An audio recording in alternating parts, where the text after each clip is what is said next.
মধ্যপ্রাচ্যে চলমান উত্তেজনার মধ্যে ইরানের হামলায় যুক্তরাষ্ট্রের একাধিক সামরিক ঘাঁটি ক্ষতিগ্রস্ত হওয়ার তথ্য প্রকাশ পেয়েছে। মার্কিন সংবাদ মাধ্যম সিএনএন এর এক প্রতিবেদনে বলা হয়েছে, ইরান ও তার মিত্ররা অন্তত ৮টি দেশে ১৬টি মার্কিন সামরিক ঘাঁটিতে হামলা চালিয়েছে। প্রতিবেদন অনুযায়ী এসব হামলায় কয়েকটি ঘাঁটি এতটাই ক্ষতিগ্রস্ত হয়েছে যে সেগুলো পুরোপুরি ব্যবহারের অনুপযোগী হয়ে পড়েছে।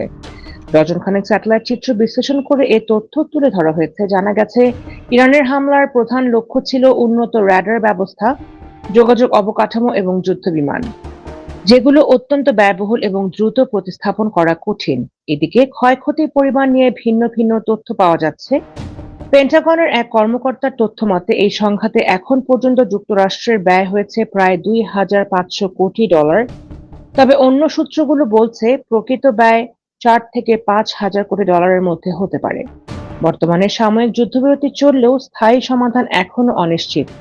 মার্কিন প্রেসিডেন্ট ডোনাল্ড ট্রাম্প জানিয়েছেন, যুক্তরাষ্ট্র যে ধরনের চুক্তি চাচ্ছে তাতে এখনো সম্মত হয়নি ইরান। আলিস চৌধুরী, আন্তর্জাতিক ডেস্ক, বার্তা বিচিত্রা।